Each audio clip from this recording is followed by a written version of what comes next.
Yama Ding Dongရဲ့ဇာတ်လမ်းတွေရတော့အပိုင်း16ဇာတ်သိမ်းကောင်းကိုတပြေးပြင်းနဲ့ရောက်ရှိတော့လာခဲ့ပြီဇာနေတဲ့စိတ်ကြောင်ကြောက်ကြရဖြစ်တဲ့အချိန်မှာမပတ်ခက်ကနေပြီးတော့မှ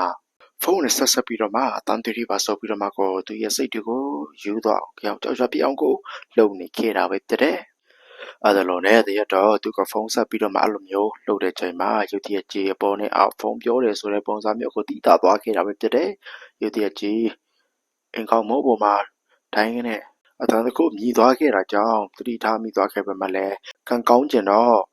သူရဲ့ဖုန်းကိုပြန်မတွေ့ဘဲနဲ့လူမသွားတယ်ဆိုပြီးတော့မှစိတ်ထင်မှားသွားတဲ့ပုံစံမျိုးဖြစ်သွားတယ်ဆိုပြီးတော့မှကိုပြန်လက်တောင်းမှလိုက်တယ်ဇာနီတက်ပဲဖြစ်တယ်ဒါပေမဲ့လည်းဇာနီတက်စီမှာလေပင်ညစ်ပြီးတော့မှလေပင်နာသွားတဲ့အချိန်မှာချမ်းဆောင်တဲ့ရောရနေပြီးတော့မှသူကိုစံပြောက်လက်ခန်းထဲမှာသွားပို့တဲ့အချိန်မှာသူကိုစံပြောက်တောက်နေတဲ့အချိန်မှာစိုက်ကြည့်ပြီးတော့မှကိတ်ခတ်နေခဲ့တာပဲဖြစ်တယ်ဒါပေမဲ့လည်းချမ်းဆောင်တဲ့အထိုးရလဲဘာမှပြောမတတ်ပဲနဲ့ဘာမှမဟုတ်တော့ဘူးဆိုတော့ပြောင်းလက်သွားခဲ့ပေမဲ့လည်းသူရဲ့မတိစိတ်ကနေတော့သူကမမလေးတောင်းတီဗီဖြစ်မယ်ဆိုတာကိုတော့ဂျင်းတွေကိုယုံကြည်နေခဲ့ပြီပဲဖြစ်တယ်အဲ့ဒါလို့နဲ့တညတော်တစ်ခုမှမပန်ခက်ကနေပြီးတော့မှနေဖို့ကြောင်းနဲ့မှဒါလေးကိုသူဝေးရမ်းပြီးတော့မှပန်တီလက်ကင်ပြီးတော့တန်တီရီနေတဲ့ပုံစံမျိုးအတိုင်းကိုနေတဲ့အချိန်မှာရုတ်တရက်ကြီးနောက်ကနေချောင်းကြည့်နေတဲ့ချမ်းဆောင်တဲ့ဒိုးကြီးကနေပြီးတော့မှတွေ့ပြီးတော့သူနာမည်အရင်ကိုခေါ်လိုက်ပြီးဖြစ်ပါတယ်မမလေးတန်တီရီဆိုပြီးတော့မှပြောလိုက်တဲ့အချိန်မှာနောက်လှည့်ပြီးတော့မှအတော့ဘလိုမျိုးတည်သွားတာလေဆိုပြီးတော့မှပြောလိုက်တဲ့အချိန်မှာနေရဲ့မျက်နှာနေရဲ့ခန္ဓာကိုယ်ပေါ်ဒီအမျိုးသားတွေကမတူညီကြဘူးဆိုပေမဲ့လည်းမင်းဒီအင်ကိုဆဆရောက်ကလေးကနေတတိထားမိပြီးရိတ်မိခဲ့တယ်ပြီးတော့ငါအိမ်မက်တဲ့အခုလိုမျိုးဒါလေးဝေးရန်ပြီးတော့မှနေတဲ့ပုံစံမျိုးအတိုင်းကို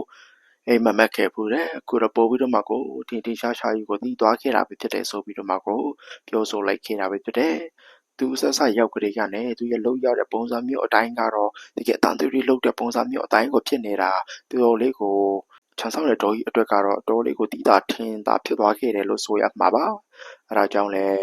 မပန်ခက်ကနေပြီးတော့မှဟုတ်တယ်ဒီခန္ဓာကိုထဲမှာတန်တူရီရဲ့ဝိညာဉ်ကပူကတ်နေတယ်ဆိုပြီးတော့မှကိုပြောနေခဲ့တဲ့အချိန်မှာတို့ရလေဒါတွေကိုမသိဘူးဆိုပေမဲ့လည်းယုံကြည်တယ်ဆိုပြီးတော့မှကိုအခုချိန်မှာတော့သိရှိနေခဲ့ပြီပဲဖြစ်ပါတယ်အဲ့ဒါလို့နဲ့နောက်တည့်ရက်ရောက်တော့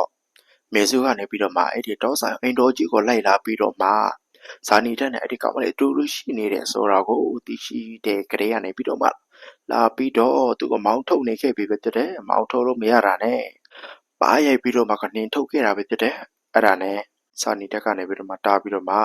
မပိုက်ကကိုပြန်သွားတော့နောက်လည်းမလာနဲ့လားမတွေ့နေတော့ဆိုပြီးတော့မှကိုပြောလွတ်လိုက်ခဲ့ပြီးပဲဖြစ်ပါတယ်အဲ့ဒါလို့နဲ့မပန်းခတ်တယောက်ကလည်းအထုပ်ပိုးလေးသိမ်းပြီးတော့မှပြန်လဲထွက်လာခဲ့ရပြီပဲဖြစ်ပါတယ်ဒါပေမဲ့အဲ့ဒါလိုမျိုးလည်းမထွက်ခင်မှာအတော်ကြီးရနေပြီးတော့မှသူ့ကိုတန်တီရီဆိုတာတီးနှင်းနေပြီသားဆိုတော့သူအရင်အမျိုးသားပြတဲ့အကျော်ကြီးအောင်ပေးထားခဲ့တဲ့ပစ္စတိုတနတ်တစ်ခုကိုချမ်းဆောင်တဲ့တော်ကြီးအများအားသိမ်းထိန်ထားပေးတာကြောင့်ခုချိန်မှာတော့ဒါတွေရလိုရမရဆိုပြီးတော့မှကိုပြန်လဲပေးအပ်ခဲ့ပြီပဲဖြစ်ပါတယ်အခုတော့ပစ္စတိုတနတ်ကလေးဟာလည်းတကယ်မူရပိုင်ရှင်တယောက်စီကိုပြန်လဲရောက်ရှိသွားခဲ့ပြီပဲဖြစ်တယ်အဲ့ဒါလို့နဲ့တန်တီရီကနေဇာနီတက်နဲ့မေဆူတို့ကိုဘလို့မျိုးလောက်တော့အောင်မလဲဆိုတော့ကိုဆက်လက်ပြီးတော့မဆောက်မြတ်ကြည့်ရှိရတော့မှာပဲဖြစ်ပါတယ်